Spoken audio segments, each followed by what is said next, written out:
Hey everybody, welcome into To The Point. Hope we're all doing well. Been off since Monday. It's a bit of a hectic week here, but we are back today.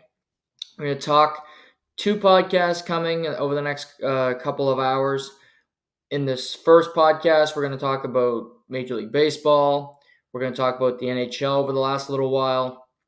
Going to preview a pay-per-view in the UFC this weekend in Abu Dhabi, which is shaping up to be fantastic. So we're going to talk about that. Then later on today, we'll talk about NFL, college football, the gambling lines, and we'll also talk about Jags New Orleans last night on Thursday Night Football. So two podcasts coming out today. We'll get back on a better schedule next week, but it was just a little everywhere this week. But we'll be. I promise I'll be better this coming week. So today, Major League Baseball. Texas Rangers go into Houston and win 2 games, which pretty impressive. You think, okay, they win both games in Houston. You're heading back to Arlington. They have this series wrapped up. They've taken home field. They have the momentum. There's nothing the Astros can do. Well, the Astros had the best road record in baseball over the course of the regular season, and they found their way. Game 3, Texas throws out the Warrior God, Max Scherzer. He gets lit up by the Houston Astros, doesn't go through 4 innings, and they win the game comfortably. Brings us to Game 4 with Jose Urquidy going up against Andrew Heaney. Well, Heaney didn't get through the first inning. He gives up 3 earned runs, and yet Texas clawed back. Corey Seager with another home run. Their best players pulling through. But at the end of the day, the pitching for Texas was not as good. Their bullpen leaked a little bit. And in the key moments, the Astros' best players were their best players, scoring 10 runs in Texas last night. Yordan Alvarez hit a ball. He nearly hit a grand slam, inches away, but he flies out to center, scores Maldonado. That makes it a 4-3 Houston lead. Next batter, Jose Abreu, crushes a ball 428 feet. His 5th home run of the postseason, 36 years old. First half of the year, he had 6 home runs. He has 5 in the postseason. Alvarez is batting over 400. Abreu has been a godsend. Altuve is starting to find his game.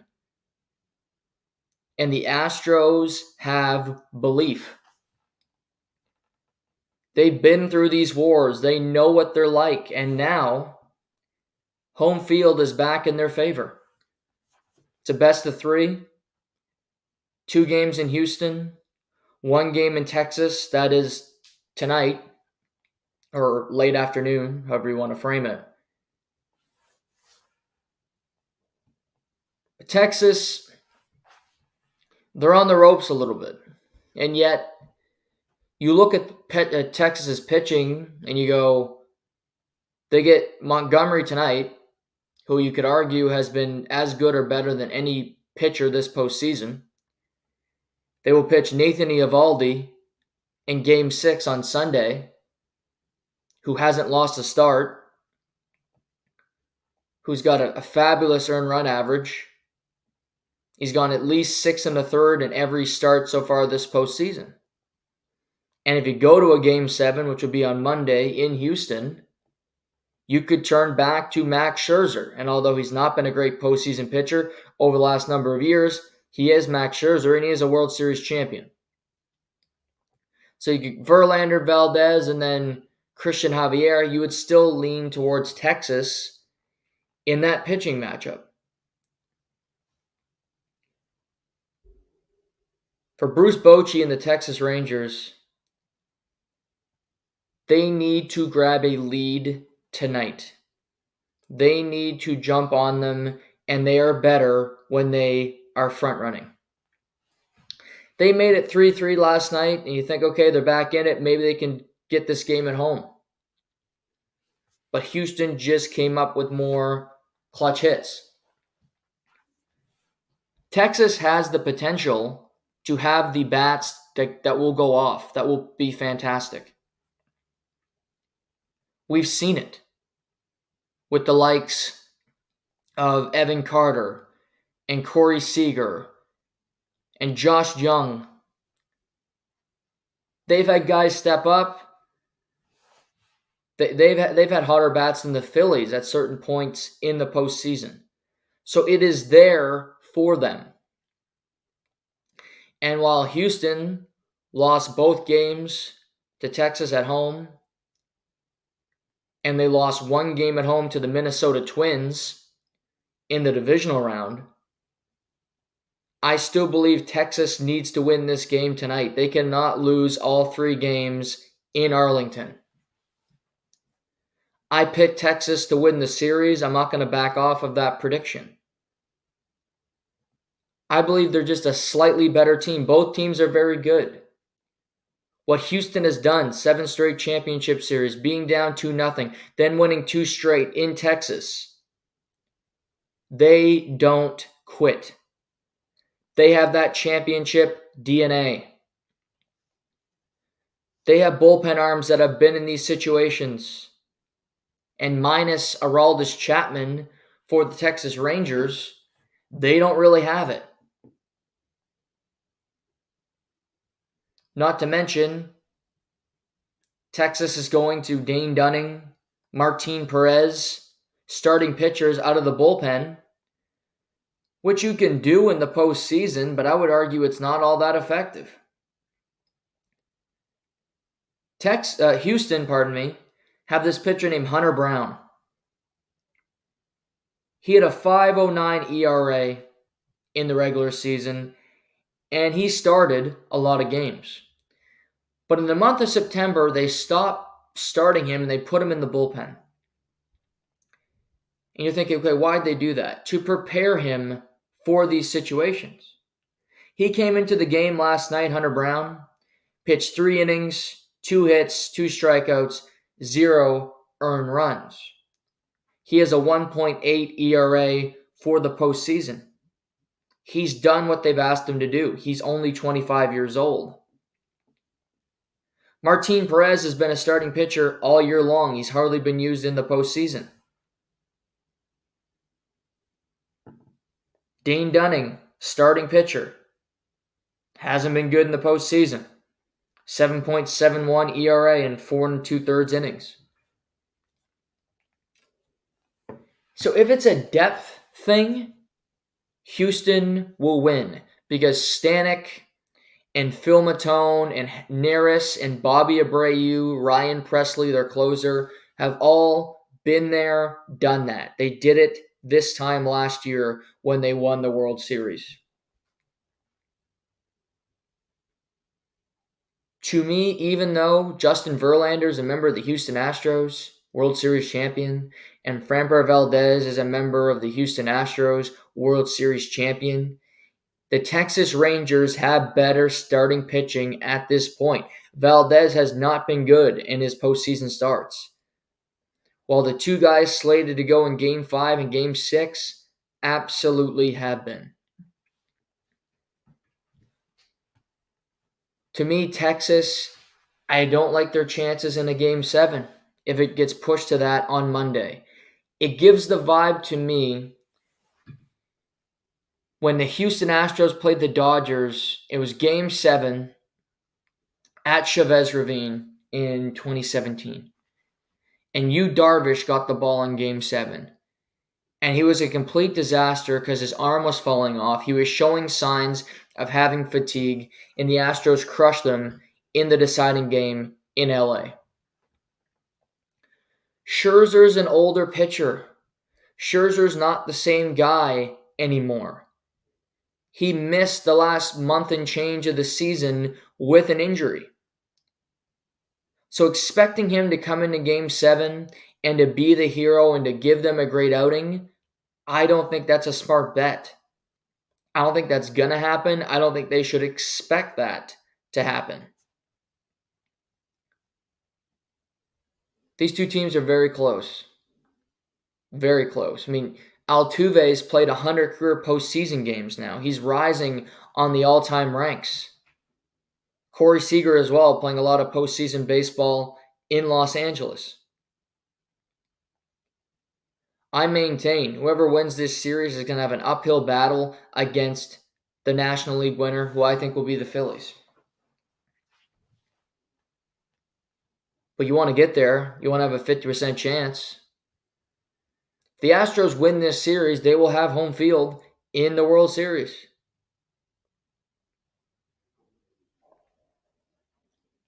Which is quite staggering. The Phillies could potentially have, the Rangers could hypothetically have home field in the World Series if the Diamondbacks were to upset the Phillies.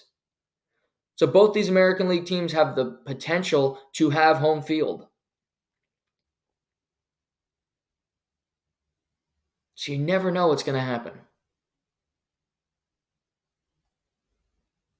But Houston has just kind of punched Texas in the mouth, sent a message, we're not going away, we're still a very good team, we're the World Series champs, what are you going to do about it? And basically, Texas has to answer that question tonight and on Sunday. There's not a pitcher that I wouldn't want if you're down 3-2 other than Eovaldi in these playoffs. He's been fantastic. But you don't want to be down 3-2 in a series-clinching Game 6 in Houston. Not ideal. Not the situation you want to be in.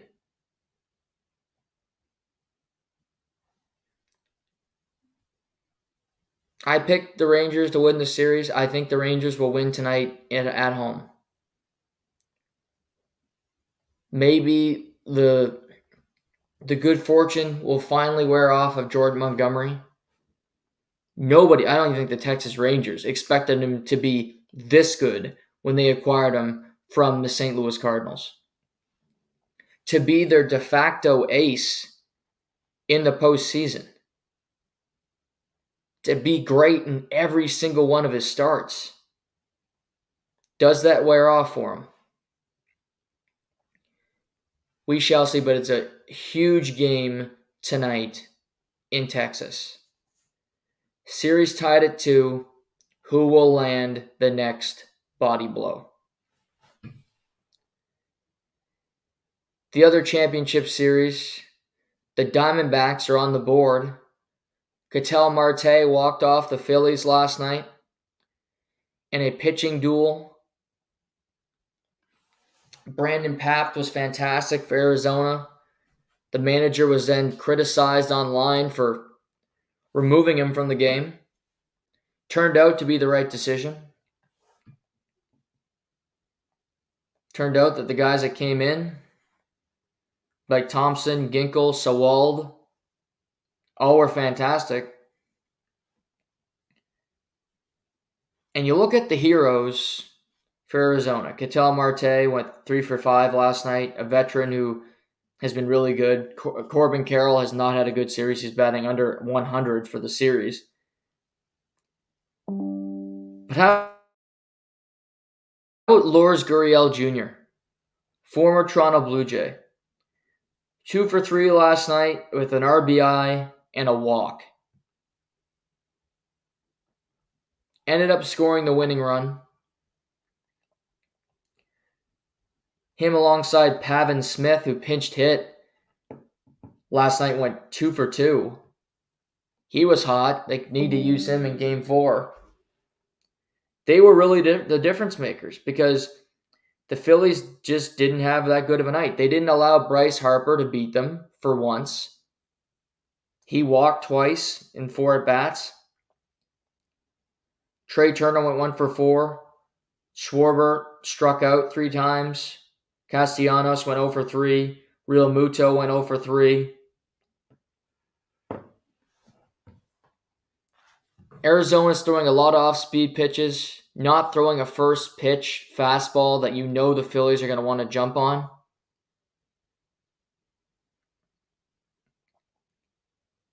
To me, Arizona just changed their approach because I thought they approached the first 2 games as stupid as you possibly could. Throwing fastballs to Schwarber right down the middle on the first pitch. How about having a guy on base or 2 guys on base where it's 2 outs?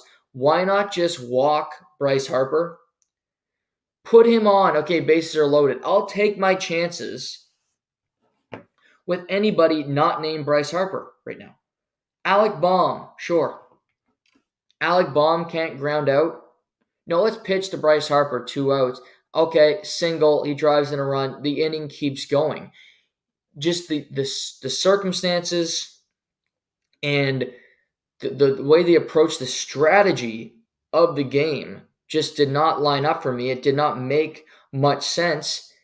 And also, you are the inferior team to the Phillies, so you're not as good. You're strategizing poorly. You're going to lose those games. Point blank. But they get a moment from their players. Their manager trusted in his decisions. And now they have life. And they're getting good crowds in Arizona. You have home field for the next 2 games. And here's the thing with the Phillies. If you're going to look at something that they don't do well.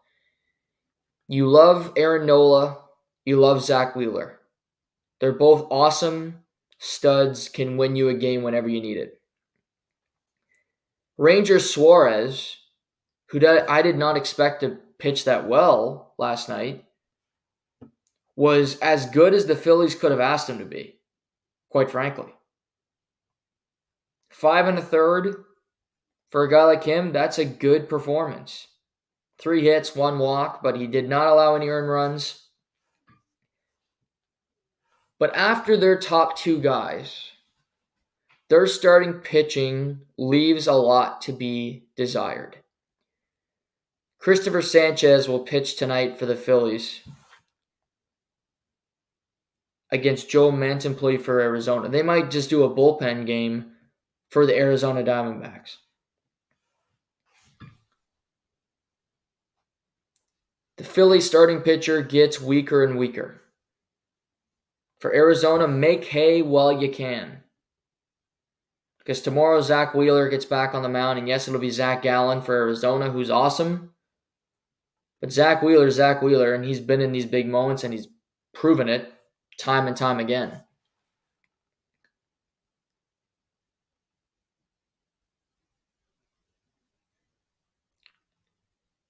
Phillies bats go quiet for a night. They could continue to. It happened to Texas, you could argue. They have not been productive over the last little while. They did score 5 runs on Wednesday. But the Astros have scored 18 runs in the last 2 games. The Phillies scored 18 runs in their first 2 games, oddly enough. So you're talking about 2 buzzsaws, and both went a little bit quiet over the last little while. I still believe the Philadelphia Phillies are the best team remaining. The Diamondbacks got a game.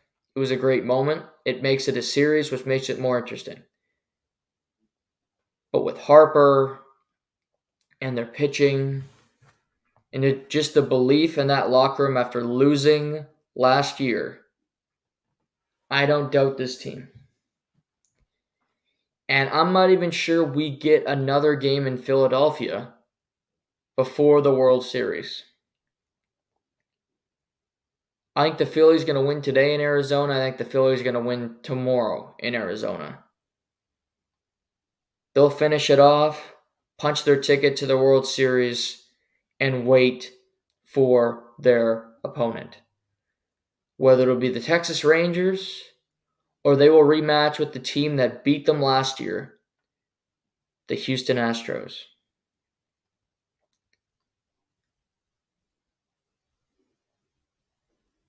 But Bryce Harper has made these playoffs interesting. His personality, the way he goes about his business, everything is awesome with him. And he's pushing the needle, he's pushing it forward, keeping baseball on the map. Credit to him, because that's not an easy job. Baseball playoffs are ongoing. There's still a lot to be decided when it comes to baseball. The Mets have a managerial opening. The Angels, the Red Sox don't have a manager opening, but they do need a new GM. The San Francisco Giants need to hire a new manager. So not a whole lot of chatter about who's going to get these jobs, about if anybody has been interviewing.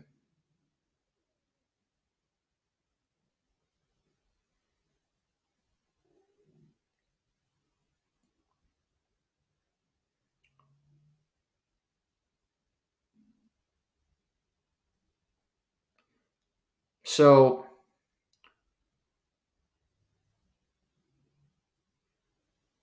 what happened in baseball? I don't know. To me, the job that would interest me the most of those, San Francisco, you think you can draw some free agents. It's a good market.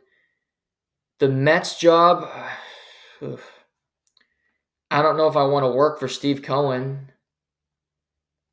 Spends a lot of money, but that doesn't mean you're going to have a good team. And if he spends a lot of money and you get the players you don't like, then you get blamed because I spent all this money, got all these good players.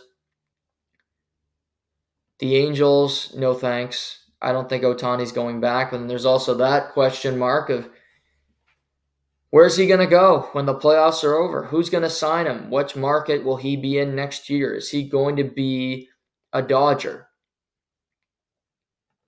Since the Dodgers lost, there was no chatter about Dave Roberts. Seems like he'll return as their manager, which I don't think he necessarily deserved to be fired, but I thought there'd be some chat about it. He's been there a long time. Won World Series in his tenure, and it was during the COVID year, which 60-game season. You're gonna you talked about the NBA bubble, the NHL. If there was any asterisks on a championship, it would certainly be that one in Major League Baseball. You missed 100 games in the regular season to decide it.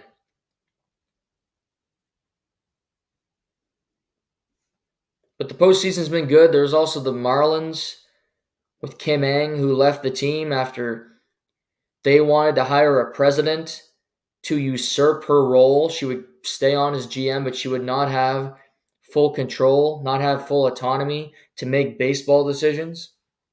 After getting the Marlins to the postseason for only the third time in franchise history, they made it during the COVID year, but I'm not counting that. Full 162-game seasons, the Miami Marlins have only made it to the playoffs 3 times as a franchise. And crazy enough, 2 of the 3, they won the World Series.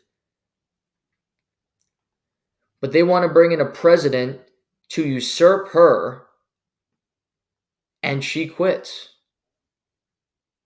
Which I applaud her for doing that, because that takes a lot of gumption.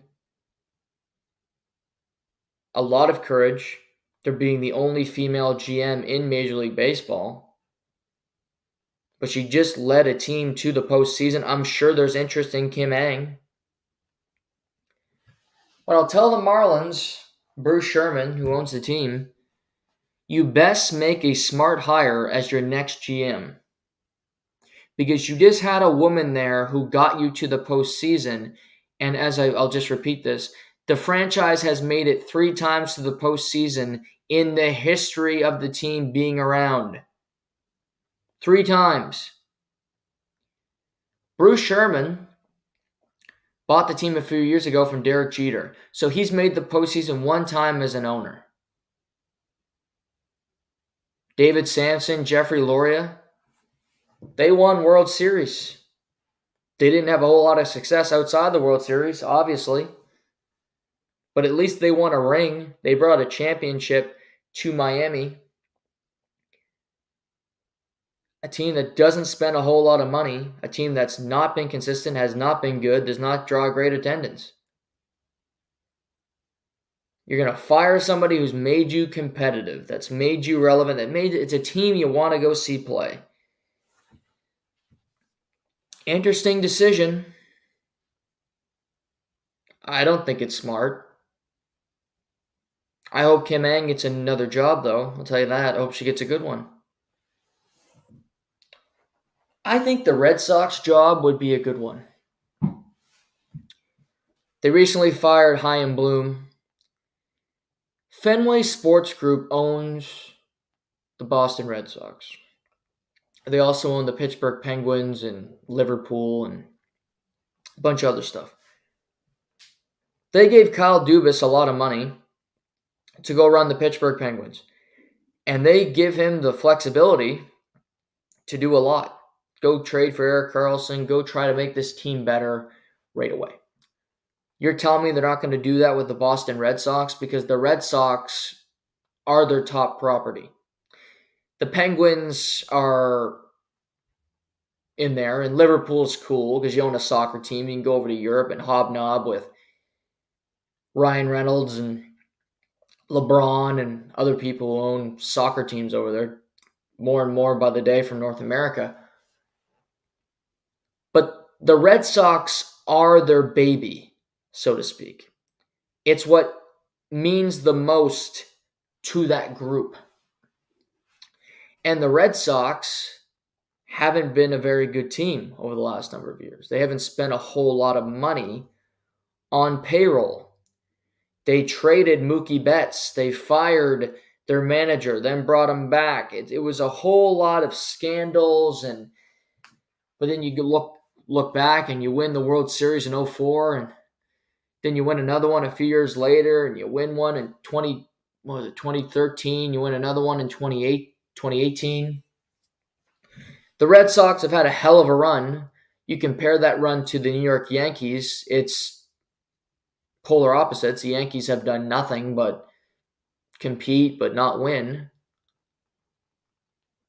The Red Sox are going to allow you to spend money. The Red Sox, I think, give more authority to Alex Cora than most of these businesses do. You look at the Blue Jays. You look at the Seattle Mariners, for an example. These teams are so run by analytics. They are so run by computers and data. And this is when a pitcher has to come out, and there's no feel. And it can get you so far, but it will never lead you to a World Series, in my humble opinion. The Red Sox believe in Alex Cora because he cheated with the Astros, and then they fired him and then brought him back the second they could. The crop of free agents this summer are not awesome. I don't think Shohei Ohtani is going to go to the Boston Red Sox. That would be a stone cold stunner. But in free agency in any sport, it doesn't matter really what your market is if you're willing to put up the most money. And when it comes to baseball, Boston's a good market. You could go, Cincinnati's not a good market for baseball. Well, it would be if they were willing to spend money. They just don't spend money. So they have to prop up young talent. They're a low payroll team. All these small markets wouldn't be considered small markets, are non-destinations, if you spent the money to be in the cool kids club. But either you don't have it or you're not willing to spend it, so you throw up the white flag of, oh, we're a small market, we don't have the money, so you can tell fans that when you don't draw the big free agent. But we talked about the Miami Marlins. They're not a big market, but Giancarlo Stanton played there for a decade in Miami. He re-signed. He signed a huge contract. Why did he stay in Miami? Because they gave him a boatload of money to play there. Joey Votto's an interesting cat, but he played his entire career in Cincinnati. He's a Toronto kid. He liked it, and they gave him the money. They go hand in hand. I'll never understand why the Boston Red Sox did not pay Mookie Betts, did not give him a contract. I still think it's staggering that they did not do it. To me, it's a decision that you cannot defend, and it's part of the reason why Chaim Bloom was fired. And maybe Fenway Sports Group did not give him the right to give out the contract, but I find that hard to believe. Because they paid Devers a boatload of money this past offseason to be the face of the Boston Red Sox moving forward. They didn't re-sign Xander Bogaerts. That was a smart decision. Xander Bogaerts, those knees, that body, how long is it going to hold up? They don't want to be around to see when it breaks.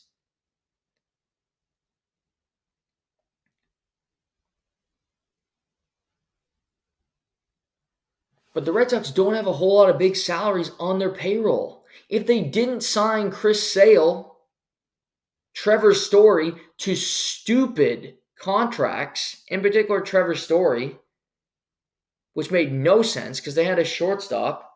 He's hardly played in 2 years. He bats under 200. He's a complete waste. If you don't have those two contracts eating you down, this team has the flexibility to do whatever the hell they want. And I've been to only two different stadiums. Fenway Park is as good as it gets. Haven't been to Wrigley yet. It's on my bucket list. But Fenway is awesome. The history of the team, the legacy. Traffic sucks in Boston, but traffic sucks everywhere. I don't know if they'll hire Kim Ang. Reportedly, James Click, who used to be a member of the Houston Astros organization, who now works for the Blue Jays, withdrew his name from consideration for that job.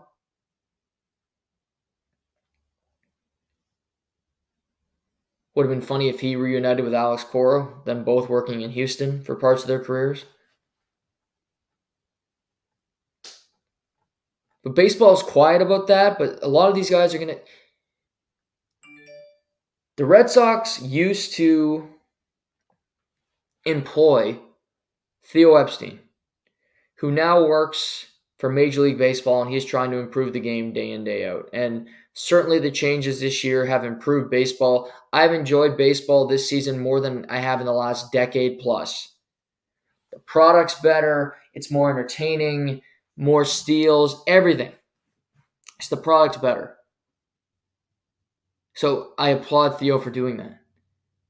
But you're telling me the Red Sox wouldn't want to bring Theo Epstein back? To be their president, to make this team relevant again?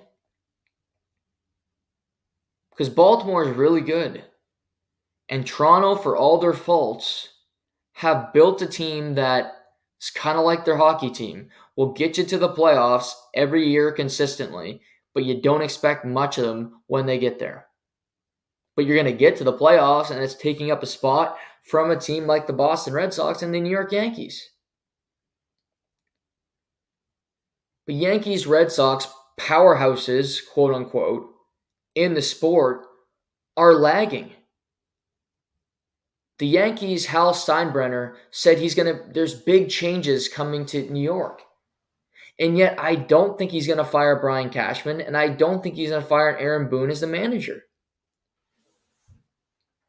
Aaron Boone got ejected more than any manager in baseball this year. Brian Cashman is a good executive, and if he was fired, he would be hired by another team rather quickly. However, you've built a team full of sluggers that have no on-base percentage, that hit nothing but home runs, hit into double plays more than any team in baseball, and have spent crazy money on pitchers like Frankie Montas, who did not pitch an inning this year, like Carlos Rodon, who had an over 10 ERA,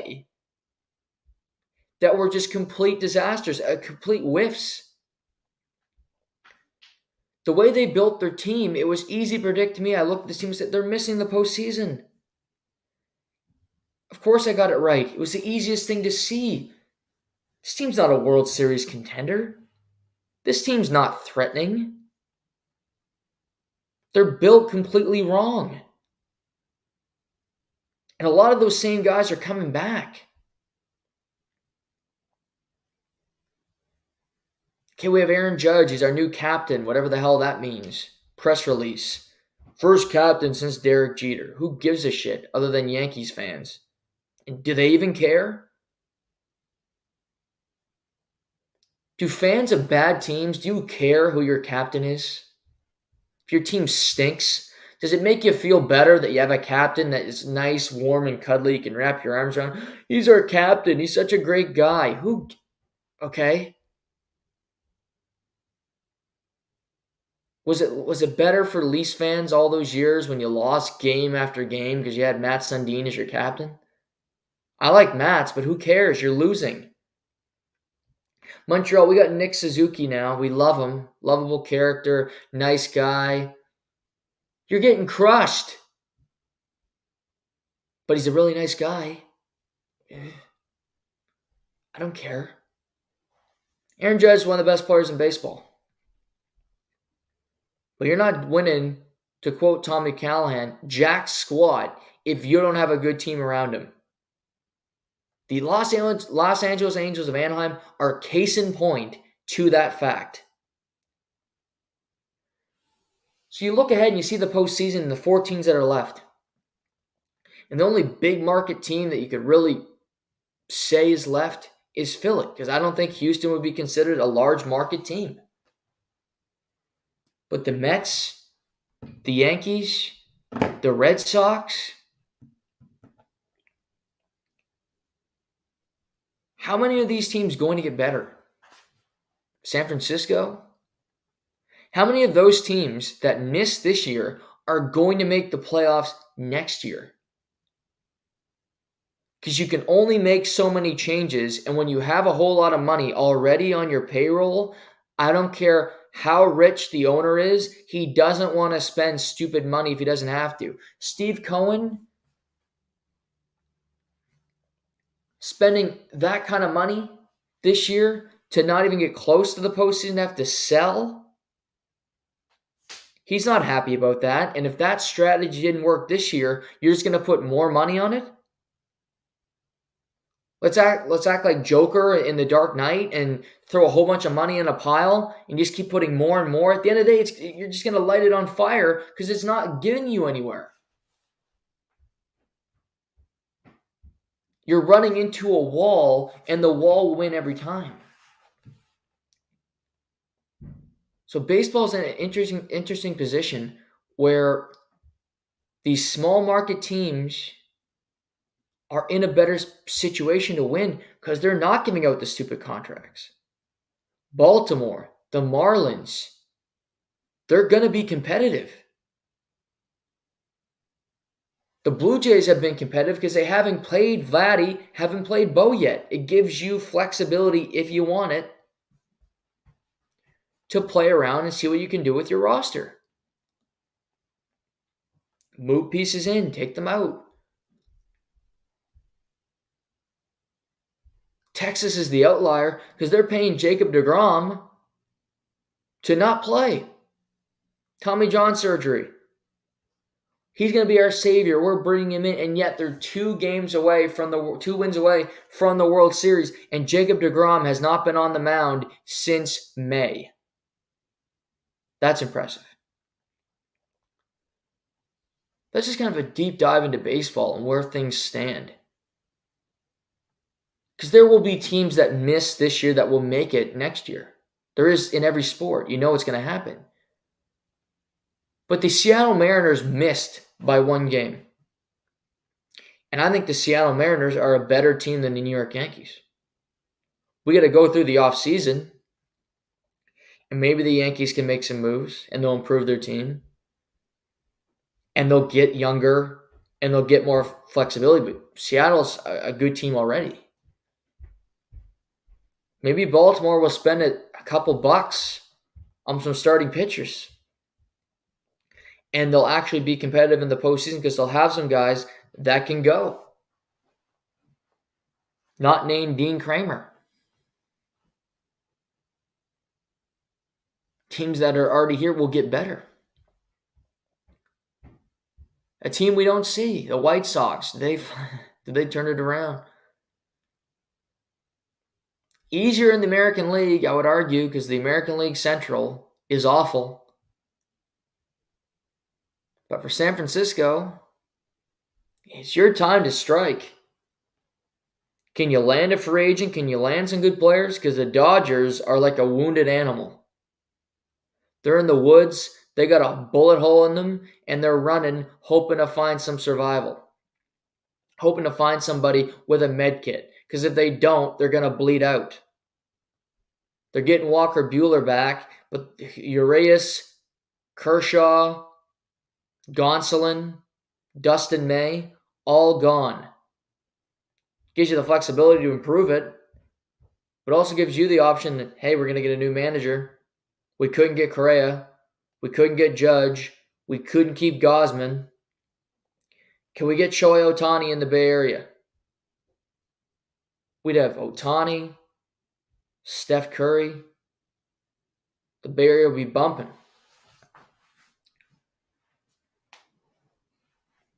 But we got Game 5, Texas, Houston, 6 Atlantic time, 9 o'clock, Philly, Arizona, Game 4. We'll talk about baseball on Monday, but that's just some thoughts that I had over the last couple of days.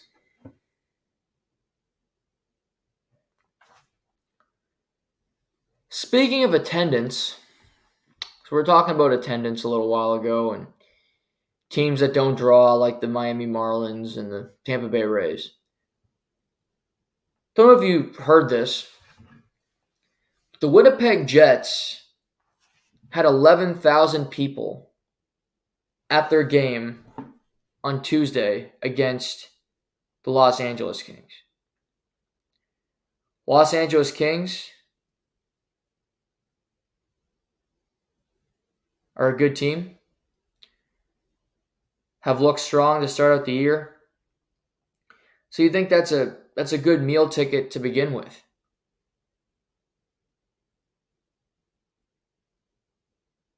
But then you go, okay, this game is even more interesting because Pierre-Luc Dubois, the guy who wanted out of Winnipeg the second he landed there, the guy that wouldn't re-sign, said it about a year and a half ago, and basically forced his way out this offseason and would only go to Los Angeles, is returning for the first time. And only 11,000 people went to the game. Not good. Not good. The Winnipeg Jets have already lost a team.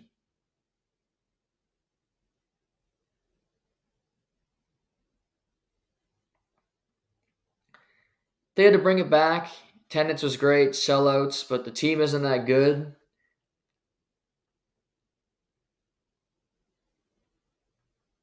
Last night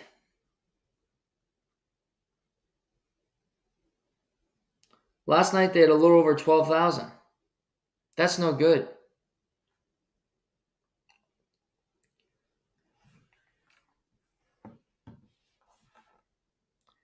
Am I watching UFC 294? Yes, I am. We'll be talking about it here shortly.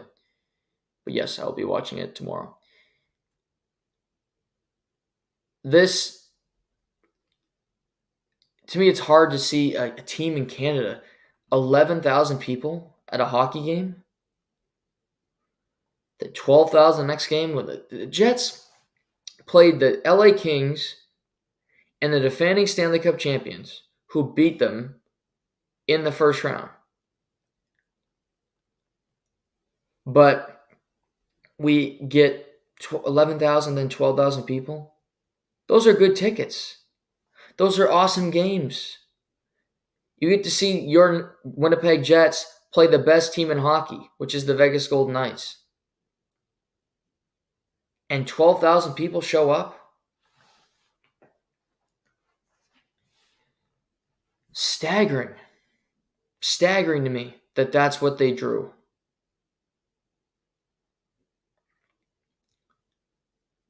The team lost both games, which won't help attendance. The Winnipeg Jets are still trying to figure out who they are.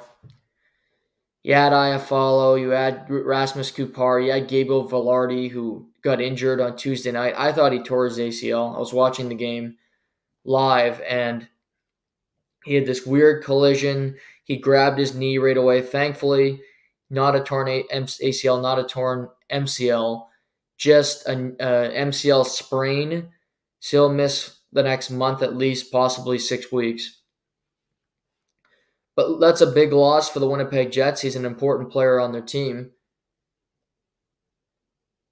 But the Winnipeg Jets re-signed Hellebuck, re-signed Scheifele. That's supposed to be a positive. That's supposed to be, let's keep people in the rink, let's keep people entertained, keep our hopes up of being a competitive team.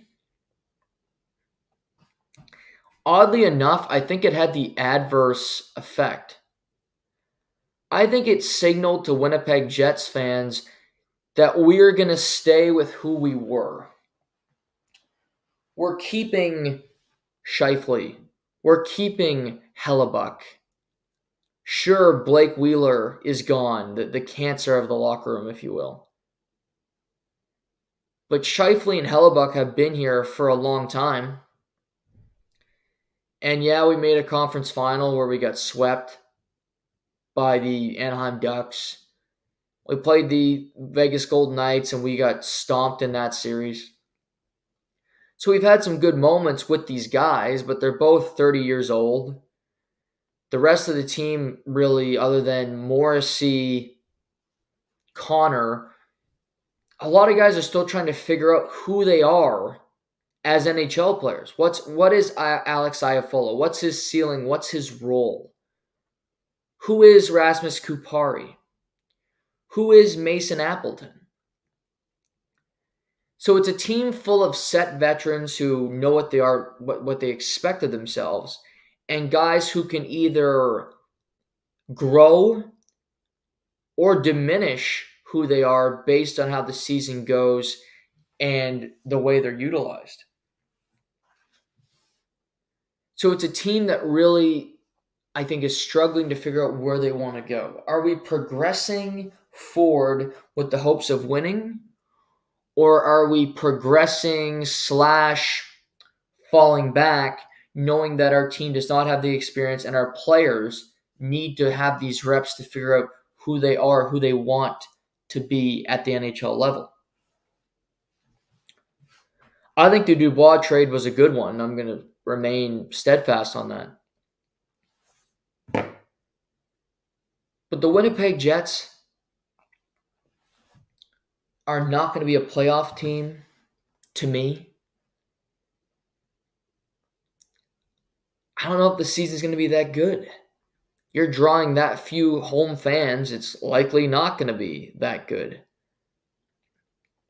Kyle Connor has not had a great start to the season. He's been an invisible player if you've watched the Jets. Nate Schmidt, a longtime NHLer, was a healthy scratch last night. They have the same defense that they had last year. Similar group up front. I don't think that's a win, personally. Can they compete in the Central Division? Yes. But not with the top dogs. Not with the Colorados of the world who still haven't lost a game. They're a well-oiled machine. McKinnon looks great. So does Rantanen. Makar is the stud of studs, and Georgiev's been very good between the pipes. I picked them to win the Cup. I think they're extremely dangerous. I would say Vegas is the best team in the NHL currently, however. That's about all year long. Dallas, really good team. When we think about the West is a much scarier conference than the East to me. Because I look at the West to get to the Stanley Cup final. We're just looking at broad strokes.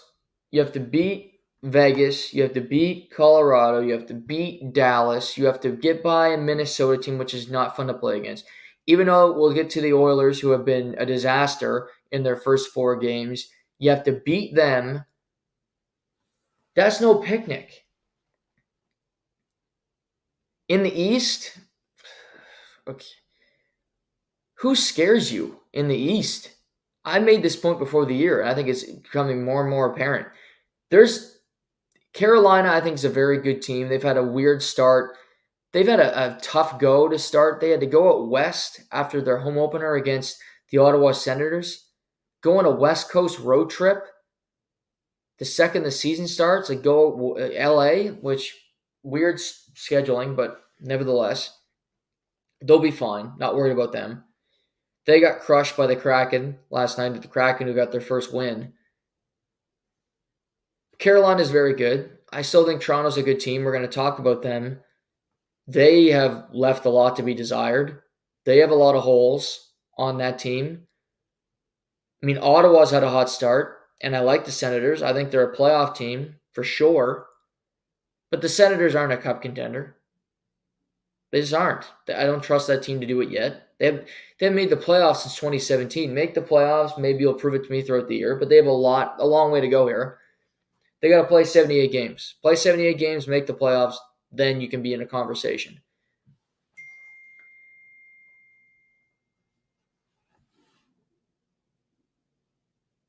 Tampa's good. Tampa has had a weird start as well.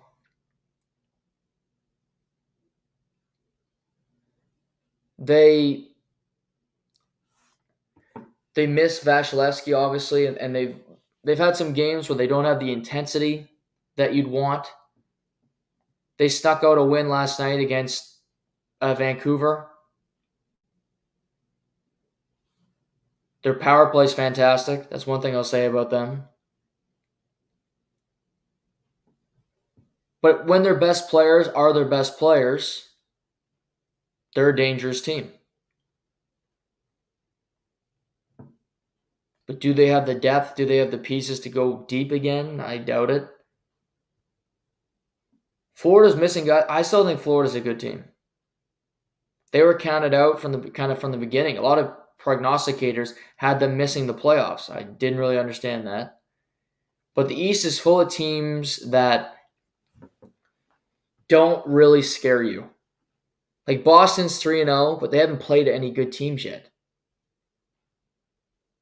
They play Chicago, Anaheim, and San Jose. Like 3 West Coast teams to start the year, and 3 of the worst teams in hockey. So I want to see them play a quality opponent. I want to see them go up and see how they look. They play the Kings Saturday night. That's an interesting game. Because no team in hockey has better center depth than the Los Angeles Kings with Danault, Kopitar, and Pierre-Luc Dubois. So we'll see how Boston looks against them with Charlie Coyle. That's one of the games of the weekend for me.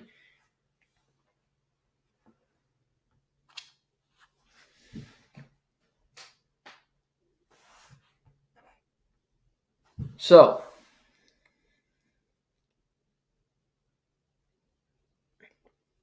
I think it's gonna be a tough go for the Jets, and it's an interesting. The conferences are an interesting dynamic right now. Edmonton Oilers, 1-3 start. They're great against Nashville, but again, Nashville, they won in New York last night, but that tells you more about the Rangers, Rangers. But you go into Philly, who are off to a 3-1 start, which is just That's how the season goes. You have a team like Philly's 3-1. They beat you beat Vancouver and you beat the Oilers and you look good. Cam Atkinson, Sean Couturier. I'm happy for those guys. The Phillies 3-1. The Oilers are 1-3. And the Oilers deserve to be 1-3, quite frankly. Last night was not Jack Campbell's fault. He wasn't great, but he wasn't the problem. That team had no life, no fight, they didn't want to be there in Philadelphia. They played uninspired hockey, including McDavid, I'll add. He played 18 minutes last night. He hasn't looked that good in the first couple games, quite frankly. Not that dynamic. Draisaitl's been their best player. But minus him, their defensive woes, playing in their own zone. Darnell Nurse, a guy defend, hasn't been very good, unfortunately, and I like him. But they just don't look like they're ready to play. When games start, they don't look like they want to play. They did in Nashville, but then you go to Philly and you play pathetic hockey. Nothing to the game. Like, it doesn't mean a damn thing. Now they head home to play the Jets. The Jets, who have lost a number of games in a row. They've lost 2 straight. And the Oilers drop an ugly one in Philadelphia. Saturday night, hockey night in Canada. I just want to see the Oilers play an inspired game. Make it seem like it matters. This team needs a switch. Just wake up. I look at a guy like Darnell Nurse, maybe Hyman, but that's not usually his angle. Desharnais. There's not many tough guys left in the league, but Darnell Nurse will throw and he's a tough guy. Go challenge Adam Lowry to a fight on the Winnipeg Jets on Saturday night. In the first period, drop the gloves, and it's the Oilers' first home game since they played Vancouver. And you lost your home opener. Go start a fight. Do something, change the momentum, get the crowd into it early, and just change the way the season has gone so far. You're stuck in the mud. You don't know what the hell you're doing. Do something to change that narrative. And to me, that would be my approach. Because Jay Woodcroft and the players can say after the game, it's just not excusable. I don't know what we were doing last night. But there's only so many games that you can throw out that line, and it keeps happening before you have to make a change.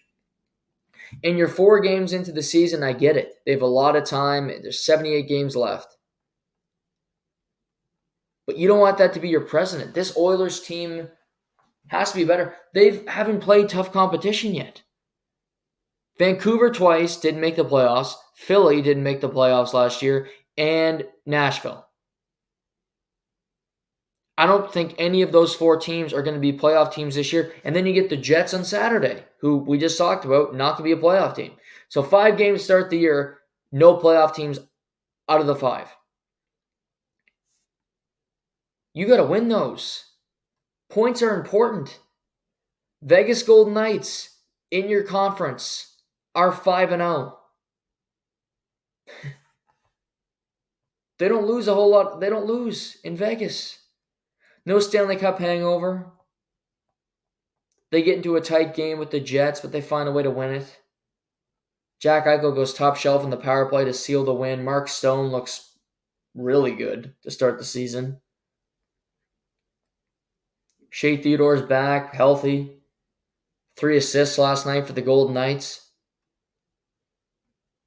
So many options.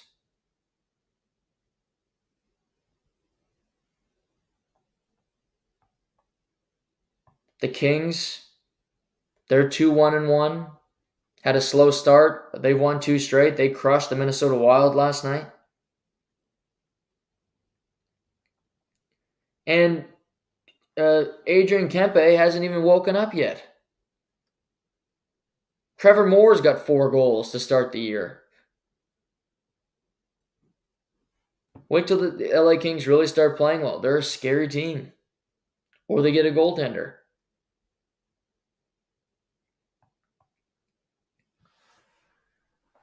Toronto Maple Leafs dropped their second straight last night to the Florida Panthers.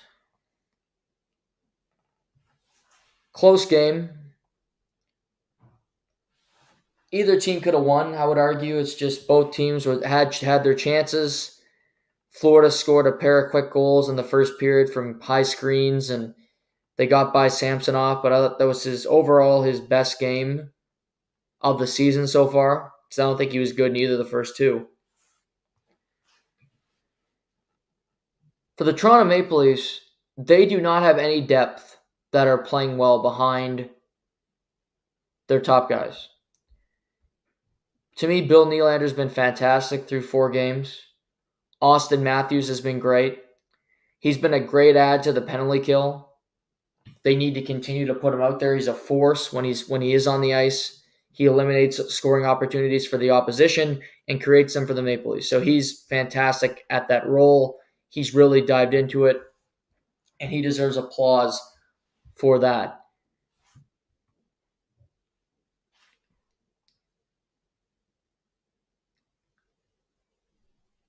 But other than Matthews, Nylander, Marner had his best game out of the 4 last night. They're getting nothing from their bottom 6. Matthew Knies gets promoted to play with Tavares and Nylander, which you could argue it's really quick to put him up there. But Max Domi's been awful through 4 games. I don't think he knows what the hell he's doing. He brings a puck in the middle of the ice. He just turns it over right away. He doesn't want the pucks like a hot potato. He's not physical. He's not getting in on the forecheck. He's not creating scoring opportunities. And I like Max, but I don't know what the hell he's doing. Fraser Minten is a good player, but here's the problem. They're going to send him back. And when you know you're going to send a player back, and I think the player knows it as well, they might not have told him directly, but you can read between the lines, you're not creating cohesion because you know that player is going to be gone in a week and a half. He's going to be back in Kamloops, and you're going to be looking for a new third-line center. David Kampf is a fourth-line center. He's nothing more than that. That fourth line for the Toronto Maple Leafs with Reeves and Kampf and Gregor, thank God for Gregor, but he's been promoted. That fourth line has created nothing. They get hemmed in their own zone. Reeves is loved because he's fought a few people. Great. When he's not fighting anybody, he's useless.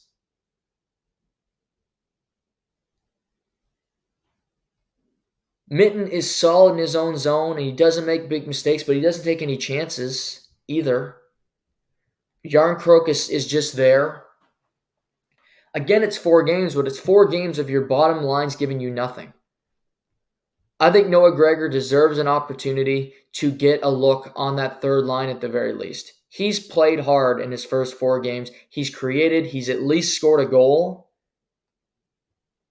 And he's dangerous when he's on the ice. I can't say the same for Yarncroke or for Max Domi, quite frankly.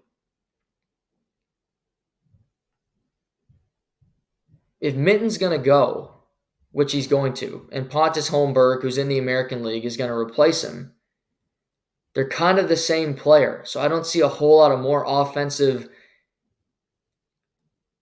wherewithal come with him.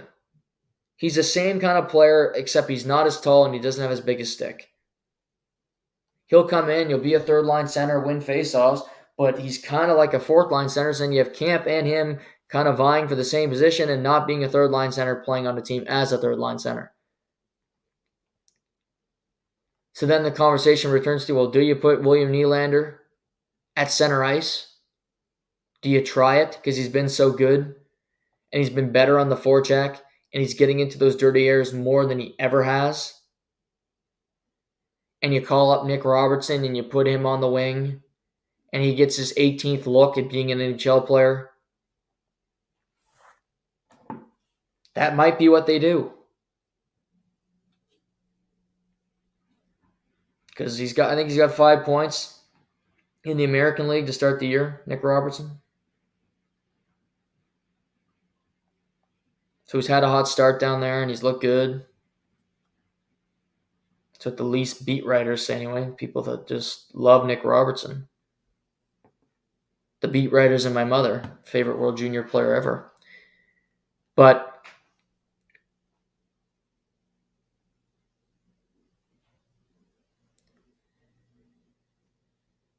yeah, to me they don't have. You see those two lines? They come out, they play hard, they get scoring opportunities.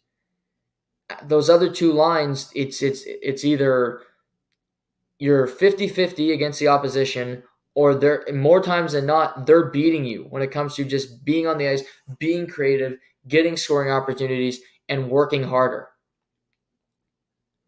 Not to mention you pair that with the Maple Leafs who don't value the puck.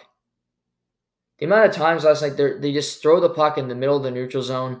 It's a Liljegren Klingberg special. Let's just throw it in the middle of the neutral zone, middle of the center ice, and hope for the best.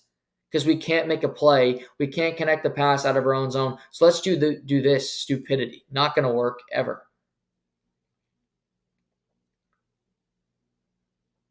So they have some holes. Not a perfect team, but like I said, you're looking at the rest and you go, well, these teams aren't very good either, precisely. That's what gives them hope. Tampa has holes. Bottom of their defense, not very good. They don't have Vasilevsky until Christmas. Problematic. You lost to Florida last night. We don't have Montour. We don't have Ekblad until Christmas.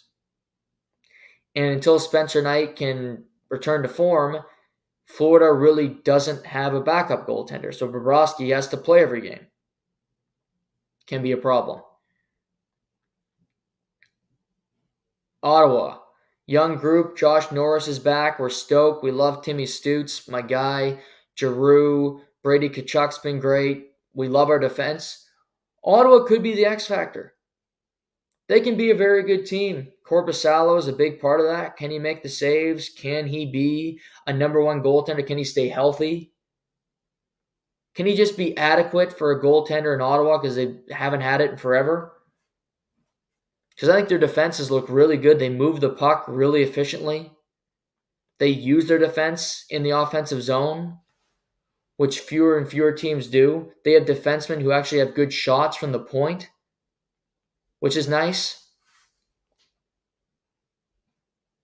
So they could be your scary group. They're ahead of the Buffalo Sabres at this point. I was telling my friend who's an Ottawa Senators fan, your team's good. I think Buffalo's a good team as well, but Ottawa's farther ahead in the progression. From tank/rebuild to playoff/contending. Ottawa's ahead of Buffalo. Buffalo's still searching for goaltending. I still think they're searching for better players in the bottom of their lineup. You love Tage Thompson, Dylan Cousins. So he had a game last night for the Sabres. Losing effort, but he played fantastic. You got some guys. You got some good players that can make an impact and be a force, certainly. But Ottawa's got a little bit more at this point, a little more to give, to show. That's kind of the NHL over the last little while. Bedard still looks good. Didn't get a point last night. They got shut out by Colorado. Dallas gets another win. I talked about that.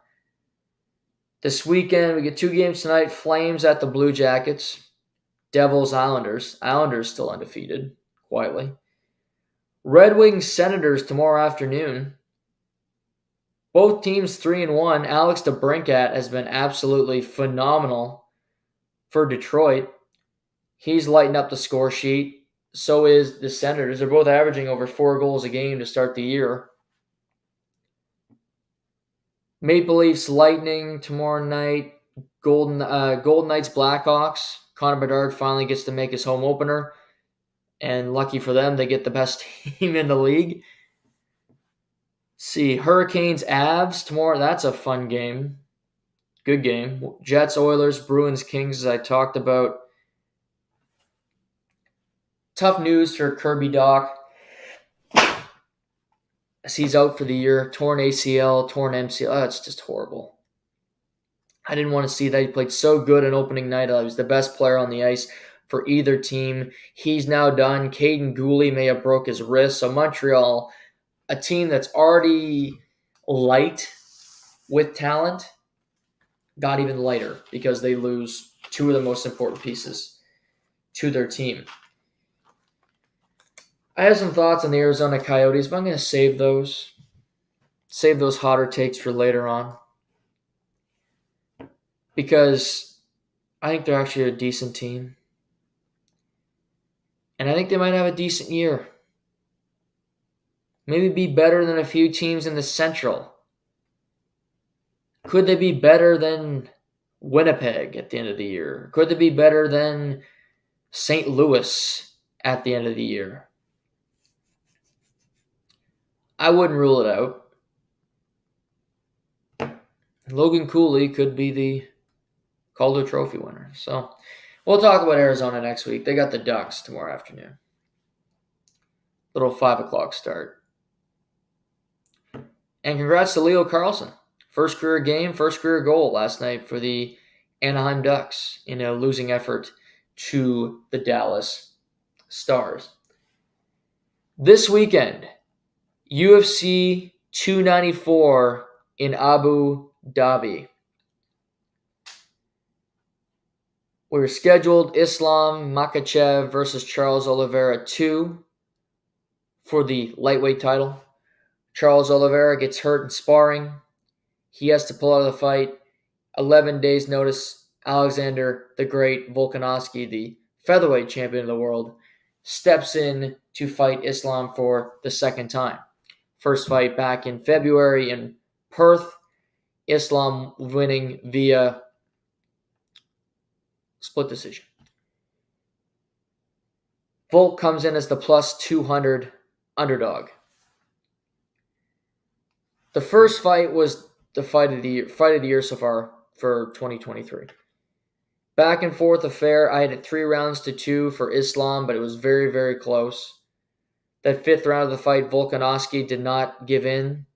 He kept fighting. He landed some big shots, and it was a very close fight. Volk obviously does not get a full camp for this fight, taking it on 11 days' notice. He was preparing to fight in January against Ilya Topuria to defend his 145-pound title, but he wants to be a double champion. Islam, you could argue, is the best wrestler in the entire UFC, but Volkanovski was so good in the first fight. He was never in a position where he was worried about being submitted by Islam. He blocked him. He laughed when he was on his back. And even he stopped a number of takedowns in that fight. For this one, Islam is a good striker. He's a much better striker than his mentor, Khabib Nurmagomedov. Volkanovski is great. He's great any way you want him to be. He'll fight with you. He'll go to the ground. He'll stay on the feet. He'll prefer to stay on the feet. He'll prefer to box with Islam because they both can land big shots. I think for Volkanovski, if he can keep this fight on the feet for the majority, he has a good chance of winning.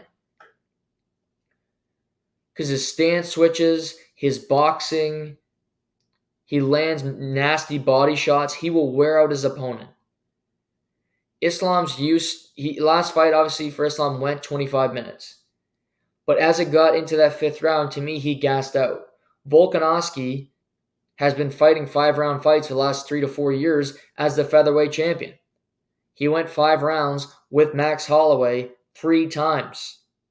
3 times. He obviously beat Yair Rodriguez in July, did not go 5 rounds, but you have to prepare all the time. I think the cardio is better for Volkanovski, even on 11 days' notice. To me, this is his last crack to become a double champion. in the UFC. To me, Volk is probably the best fighter in the world right now, pound for pound. But I'm going to go with Islam to win again. And as I say that, I have trepidation because I think Volkanovski is just so good. But Islam is so strong. This is his weight class. He's used to fighting at 155. Volkanovski has to move up to do it.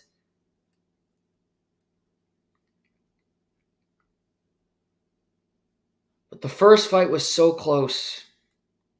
And it all points to Volkanovski losing because he takes the fight on 11 days' notice. And you think, okay, he's not prepared. Islam had a full camp preparing for Charles Oliveira. He's ready for this. I think we're going to get another really entertaining fight. And they both say they're going to finish the other guy. So maybe they will be more aggressive than they were in the first fight to get that finish. I think in the first fight, I don't think either guy really tried that hard to get the finish. Islam tried to get the choke in, but again, he didn't kill himself to do it. And Volkanovski I never really thought he was in a position to finish Islam Makhachev.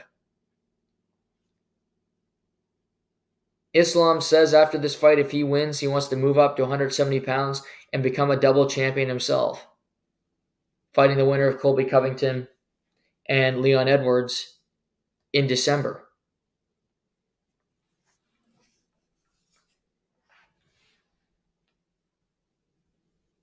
To me, Volk's the most entertaining. He's my favorite fighter in the UFC. Because he's just all business, he'll take any fight, he'll take on any challenge, he wants to be active. You can get him at plus 200. I think he pulls off the upset, becomes a double. Even though I said at the beginning, I go through it and I go, Volk is going to win. He's too good not to win the second time. He's going to be ready for this. Volkanovski, plus 200 on FanDuel, pulls off the upset, becomes a double champion. Co-main event, Hamzat the Wolf Chimaev against Kamaru Usman. Kamaru Usman, obviously the former 170 welterweight champion of the world. He's lost his last two fights. Takes this fight on 10 days' notice himself, so short notice, moving up to 185 pounds. Hamzat has not fought in over a year since he defeated Kevin Holland at the September pay-per-view of 2022. He was supposed to fight Paulo Costa. He has an elbow injury, so now Usman comes in. During grappling work the other day, there was a video of Usman grabbing his knee, saying something popped. He has not had good knees in a long time. That's well documented. He's talked about it with Joe Rogan and others. That is just his knees will never be the same. To me, this is a better fight than Costa and Chimaev. Usman's a former champion. He was a wrestler, NCAA wrestler, a really good one.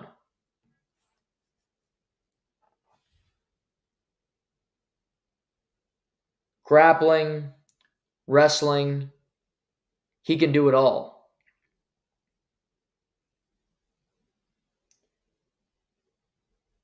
Usman, on the other hand, looking at Chimaev really, he had that war with Gilbert Burns, where you could argue he lost the fight, but he went to battle with him. They fought the hell out of each other. He's incredibly strong. He can get guys to the ground, and he submits them. He did it to the Leech. He did it to Kevin Holland. He just overpowers them, and he's incredibly talented. I don't think he's going to have an easy time with Kamaru Usman because Usman's a champion, and Usman knows what he's doing in there. I do think Hamzat is going to win, however. His striking's better. Like, he's stronger. He gets him to the ground. He can find those different spots where he can hurt Usman. I think this might be a decision win for him. I don't know if he gets the finish, but I believe Khamzat Chimaev, and Dana said the winner of this fight will be the next number one contender for Sean Strickland. We could see Khamzat and Sean Strickland in 2024, which would be interesting and a whole lot of fun. Potential UFC 300. Third fight on the main card, light heavyweight tilt, Magomed Ankalaev and Johnny Walker. Ankalaev has not fought since December of 2022 when he had a draw with Jan Blachowicz. To me, he should have won the fight, should have became the 205-pound champ, but the refs screwed him. He's had one loss in the UFC. That was a long time ago. Since then, he's ran through the division. Johnny Walker had a slow start to his UFC career, but he's been on the rise. Submitting people, knocking people out.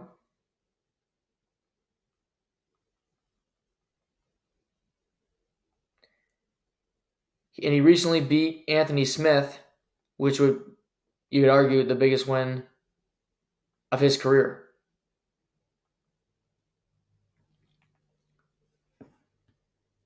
So two guys that Ankalaev we have not seen in a long time, and Johnny Walker, who's looking for that breakthrough fight. The 205-pound division is in a really weird spot because we're going to crown a new champion next month in New York. So we'll finally have a new champion. Jamal Hill had to vacate the title after tearing his Achilles. So either Prohaska or Alex Pereira is going to win the belt. But you have Ankalaev, who's ranked number 2, and then you have Johnny Walker, who's ranked number 7. So Johnny Walker wins this fight, he's in the top 5. And you look around, Blachowicz lost to Pereira. Rakic hasn't fought in a long time. Krylov hasn't fought this year. So you could make a strong argument if Jamal Hill is not going to be ready for the next couple months, which he probably won't be with a torn Achilles, the winner of this fight will be the next number 1 contender for the light heavyweight title. Because I don't see another name that makes a whole lot of sense. For me, anyway. So you'd say the co-main is a number 1 contenders fight. I think this one is as well. Because Johnny Walker is a star. People like him. 21-7. He submitted Cutie Laba. He KO'd Paul Craig. He beats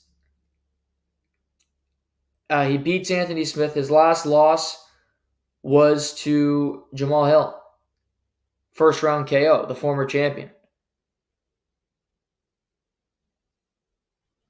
But other than that, he's beaten the guys in the division that are at the top of the board. His coach is John Kavanagh, who's the same head coach as Conor McGregor. He works out in London, so he has those ties. Ankalaev's tough. Johnny Walker's so weird. His stance changes. His body movements for a guy of that size.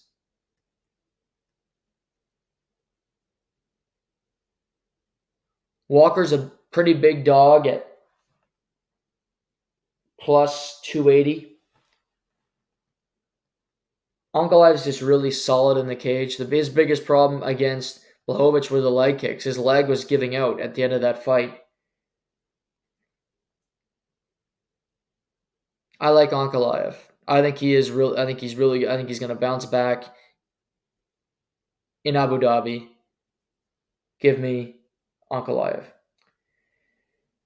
Rest of the card, Alice Croft was this surging guy against Alves. I think Alice Croft will win that fight.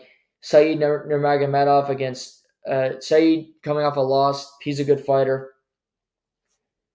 You get Tim Elliott against Muhammad Mokaev. Mokaev is a minus 520. Huge favorite. He's undefeated in his UFC career. Elliott questioned him making weight this morning, so they have some beef already going into that fight. Sariq Dumas, who's a fun fighter, he's on the prelims.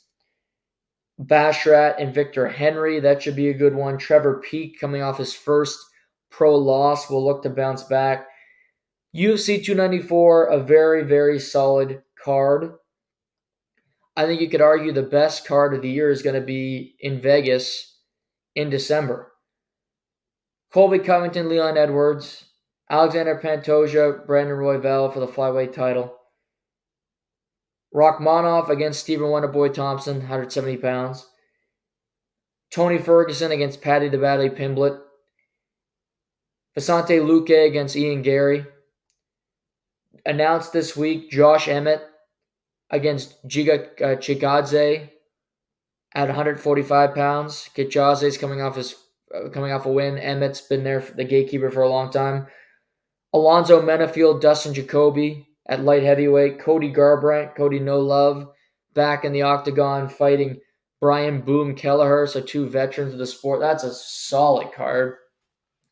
Plus, we get New York in under a month with John Jones and Stipe Miocic finally settling their business once and for all, and Alex Pereira and Yuri Prohaska fighting for the vacant light heavyweight title of the world. So that's the MMA scene. A lot of interesting stuff. Lot of things upcoming. We got NFL this weekend. Be back to talk about it. Should be back to talk about it later on today. Big win for the Jags last night. They're now 5-2. You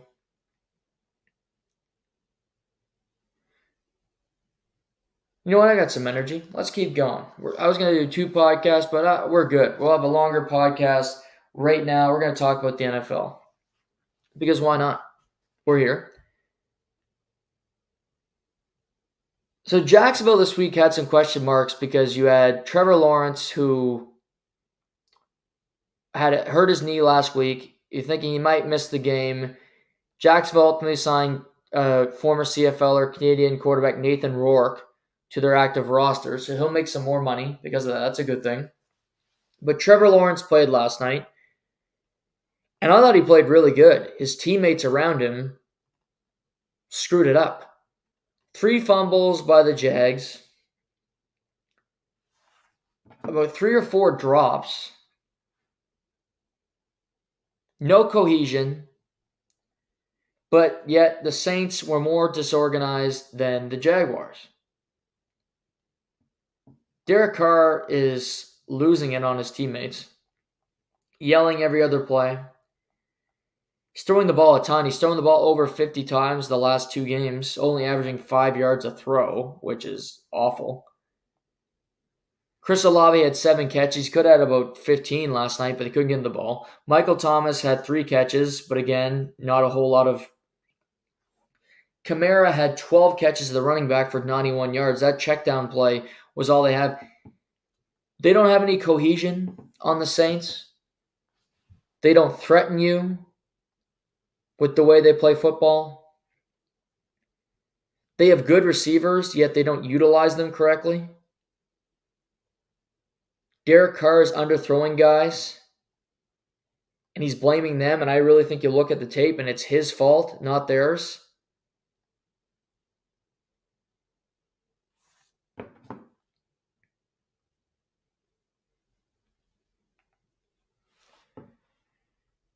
So now the Saints are 3-4. The Jaguars are starting off the season slow. The Jags are 5-2. They've won 4 in a row. They survived the London trips. They come back. You beat a division team in the Colts. You beat them twice this year. You didn't have to go to New Orleans, short week, and you win there. And not an easy place to play. Now you're 5-2 in the AFC. Jags are a good team.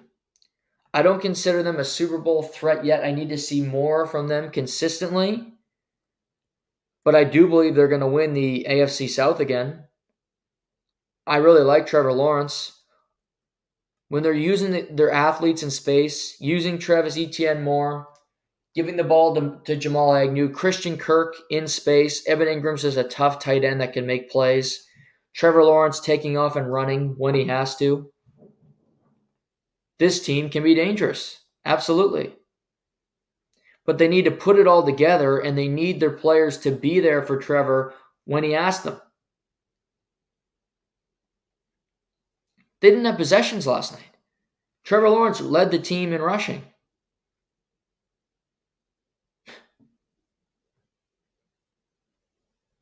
That can't happen.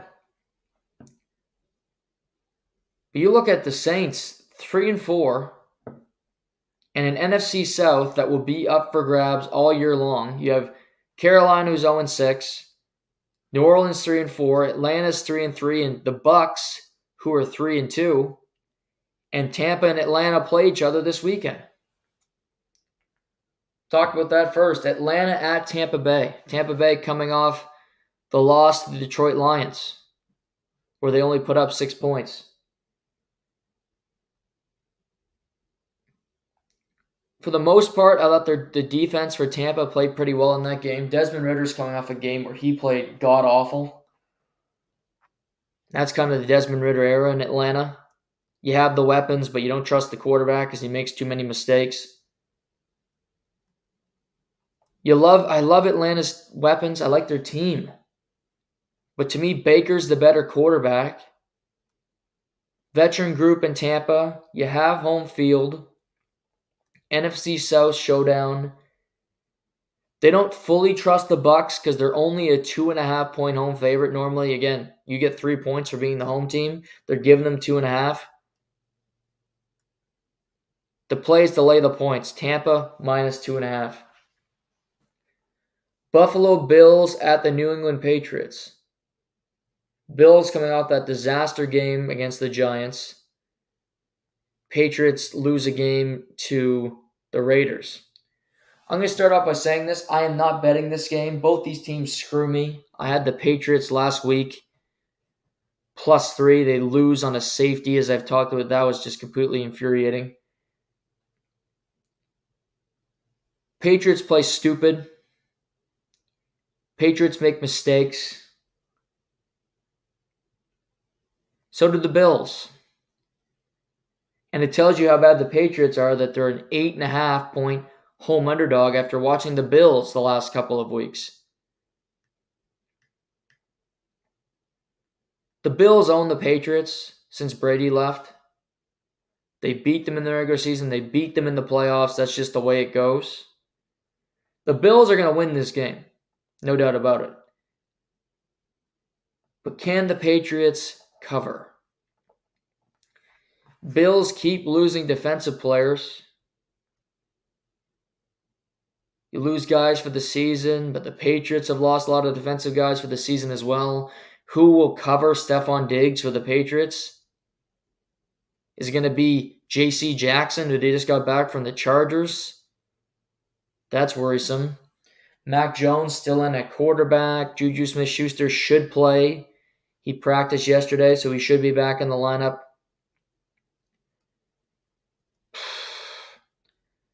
Again, I'm not touching this game with a 10-foot pole because I don't trust either of these teams.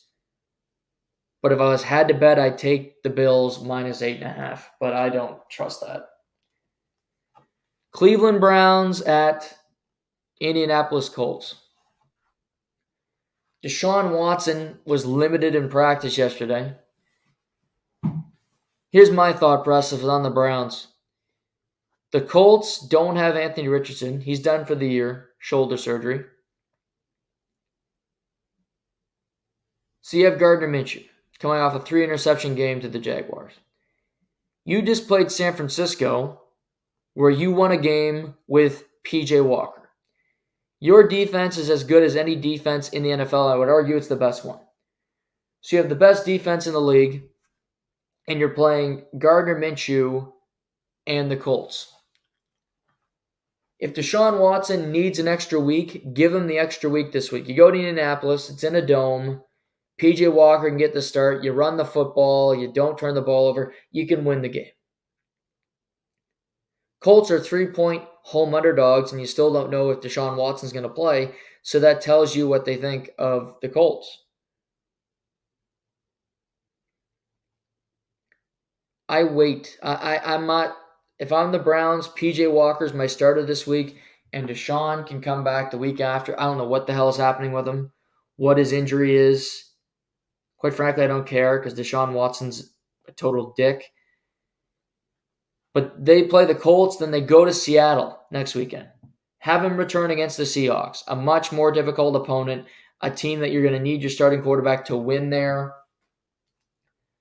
With or without Deshaun Watson, I'm taking Cleveland -3. They will win this game.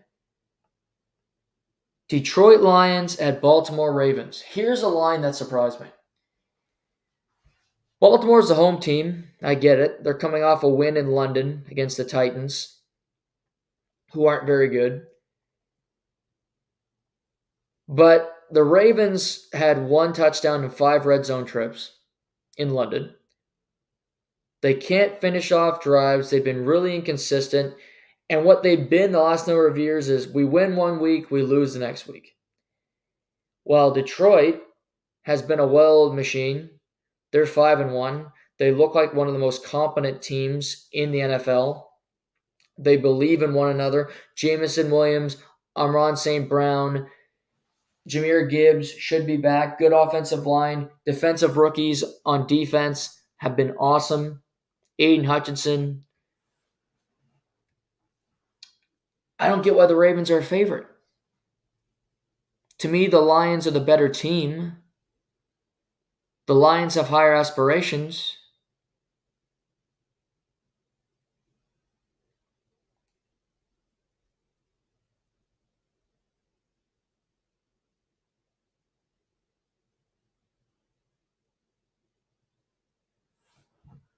So, Ravens -3, huh? I get the Ravens are a good team, as are Detroit. To me, this is the best 1 o'clock game of the weekend. There's not a lot of great 1 o'clock games, to be fair.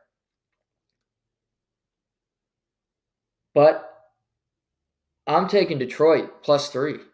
You can get Detroit as a 3-point underdog on the road. I get it. It's at Baltimore. Baltimore's coming back from London.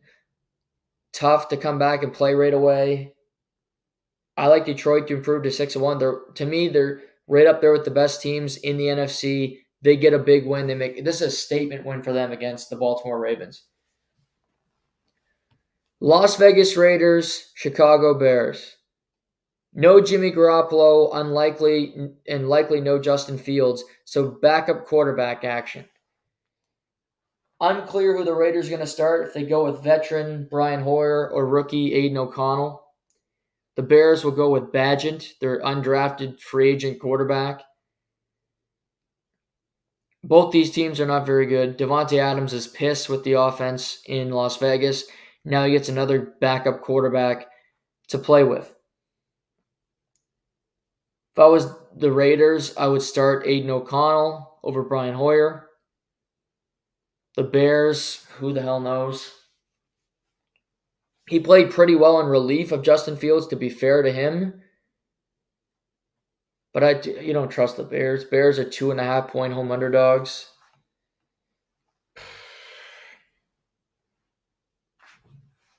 I picked the Bears last week. They screwed me. I'd steer clear of this game. Backup, it's just a weird game. Don't bet this one. Washington football team at New York Giants.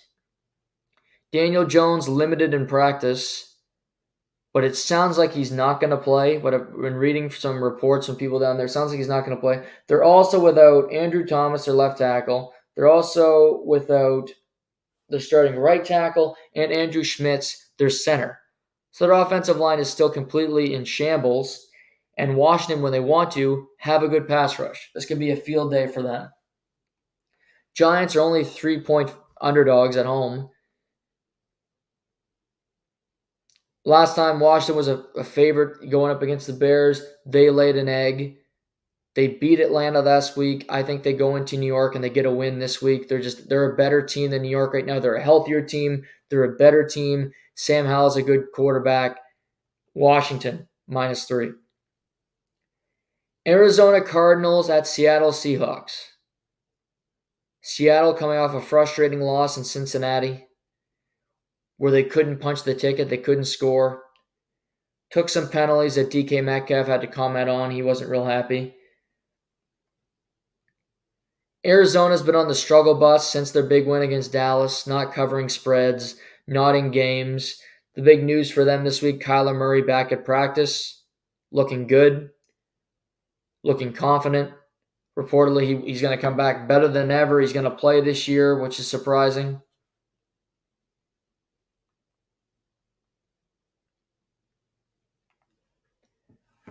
So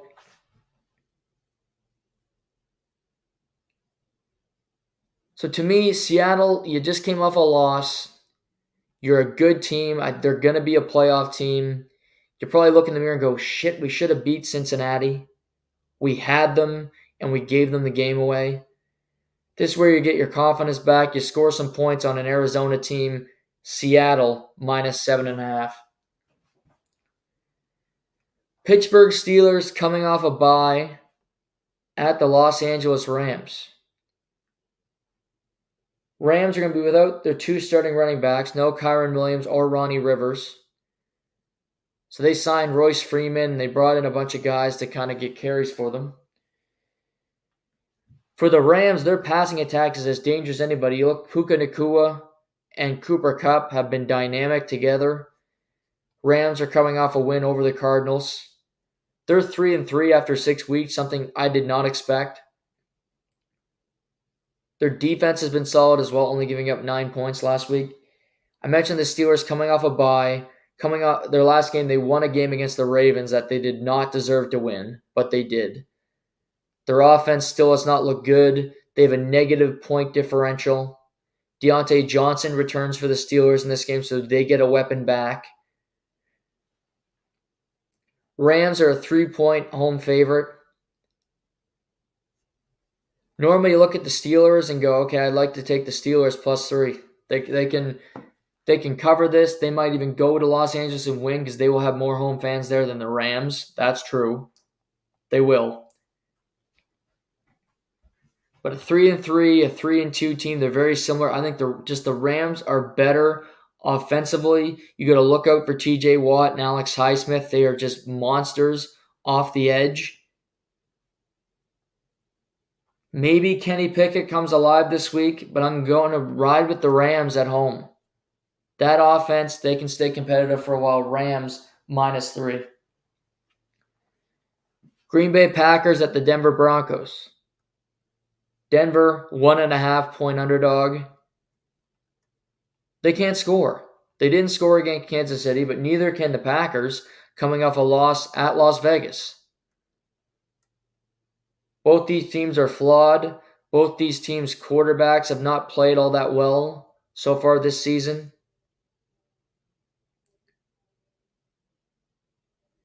I don't like Denver. Give me the Packers, -1.5.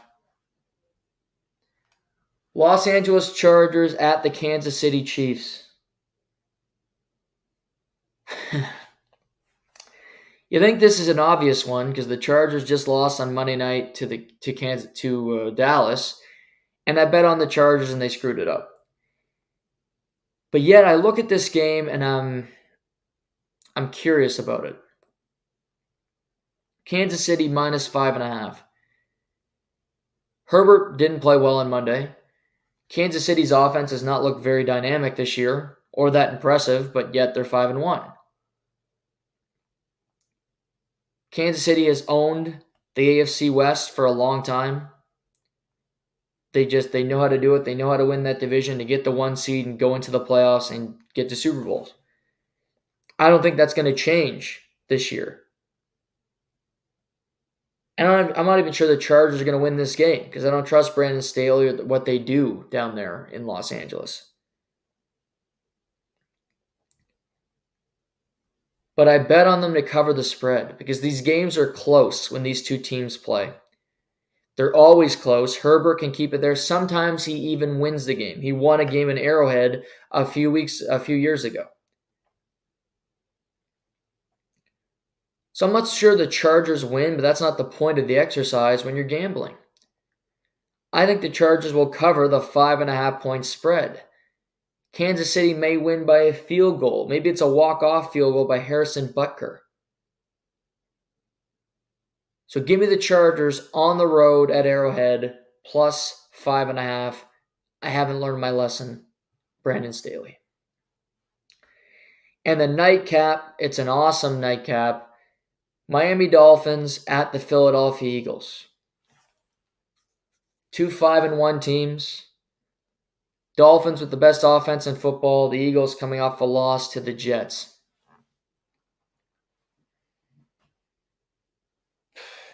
Philly's defense leaves something to be desired. Darius Slay did not play last week. He did practice yesterday, so it looks like he'll be in for Sunday night. That's a big return to have Slay and Bradbury, so you can put one guy on Waddle, one guy on Tyreek Hill. Lane Johnson's a question mark. He might miss this game on Sunday night, which would be a huge loss for the Eagles. To me, both these teams are very good. I think the Dolphins have the best offense in football. And this would be a win that would be a statement for that team.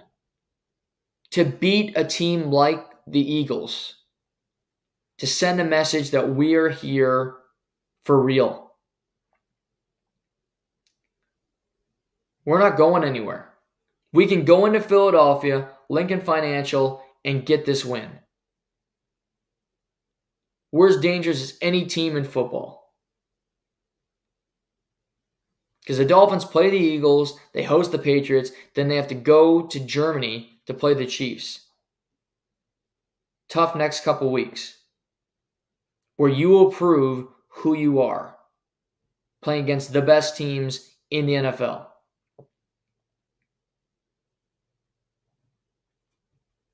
Plus you get the Jets twice down the stretch, which are tougher matchups than maybe initially expected. They have a game lead on the Bills as well. The Bills already beat them, so you need to keep ahead of them in the standings. 2 Alabama quarterbacks and Jalen Hurts and Tua Tagovailoa. This is going to be a tight game. Both teams are good, but I'm riding with the Dolphins plus 2.5, and I think they ultimately win the game in Philadelphia and make a statement to the rest of the league that they are one of the best. Huge game for Tua, for this offense. Dolphins improved to 6-1 with a win on Sunday Night Football. College football, we get some good games this weekend. Penn State at Ohio State. 2 undefeated teams, 2 teams ranked inside the top 10. Penn State's always right there, but they're never better than Ohio State and they're never better than Michigan. And I believe the same thing this year. Drew Aller's a good quarterback. I don't think the team runs the ball that well. Their running scheme is not great. Ohio State has their flaws. They have their issues. But they win these games. It's in Columbus. Ohio State's a 5.5-point favorite. They will cover that spread. They win this game. Air Force, undefeated, ranked team at Navy. They're a 10.5-point favorite. They will win by at least 2 scores. UCF at Oklahoma. Oklahoma's a 17.5-point favorite coming off a bye. Normally I'd look at this game and go, UCF's been on the struggle bus. Oklahoma, minus 17.5. Mississippi State at Arkansas. Arkansas, 6.5-point home favorite, coming off a close loss to Alabama. They might win again, but I think Mississippi State covers. Mississippi State plus 6.5. Minnesota at Iowa. 134 Division I programs in college football. Iowa is ranked 134th in total offense. Dead last. And yet they're a 6-1 team.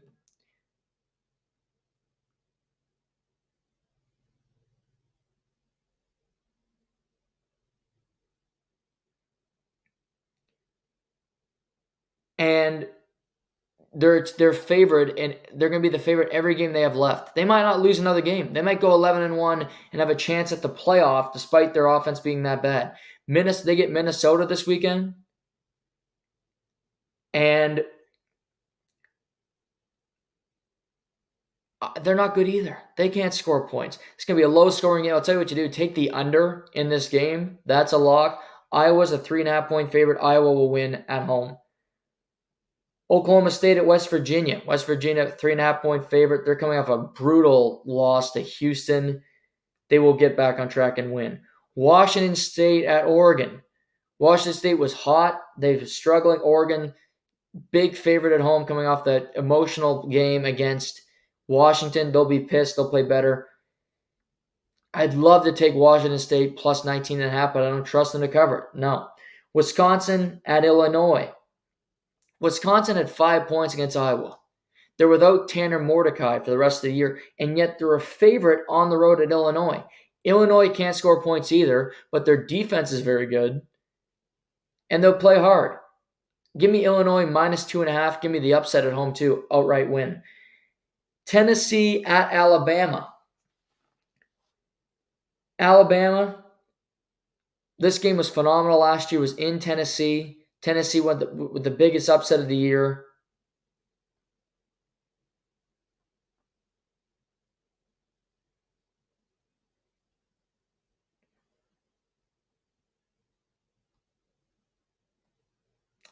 Alabama is going to find a way to win. Tennessee's just not a good team. I don't believe in them. They hardly won the game last year. Alabama minus 8.5. Ole Miss at Auburn. Ole Miss coming off a bye, riding the wave. Auburn, tough place to play, but they can't score points. They just can't do it. Ole Miss minus 6.5. Michigan at Michigan State. Michigan State's a 24.5-point home underdog. Oof, how the mighty have fallen. And they won't cover that either. Michigan minus 24.5. Clemson at Miami. Two ACC schools, two teams that expected better things this year, but they haven't gotten them. Clemson minus 3. I'm still taking them as the road favorite. Utah at USC. The thing with Utah, sounds like their quarterback Cameron Rising is just not going to play this year. He's going to redshirt as a senior, come back next year and be able to have eligibility to play after coming off his ACL. So it makes Utah far less threatening. SC has played a lot of football. They need a break, yes, but Utah's offense is not threatening without Cam Rising. And USC can score points with the best of them. They're embarrassing loss, USC minus 7. UCLA at Stanford. Stanford, huge comeback against Coach Prime. They're a 17-point home underdog. I like Stanford to at least cover the spread. Stanford plus 17 in the nightcap on Saturday. That's today's program. We loaded up into one show, so we have a longer show today. So I apologize for the long run time. Next week, we'll get back on schedule. We'll be doing a show Monday night, Tuesday night, Wednesday night, so we'll get back on it. Just been traveling a lot, doing a couple of different things this week, so I apologize for not being around the podcast as much as I usually am. But there's a lot of sports this weekend. Hope you guys all enjoy it. Killers of the Flower Moon comes out today as well. Going to see that tonight in theaters. Psyched. So, whatever you do this weekend, enjoy it. We'll reconvene on Monday to talk about what happened this weekend. Till then, take care, everybody. This is To The Point.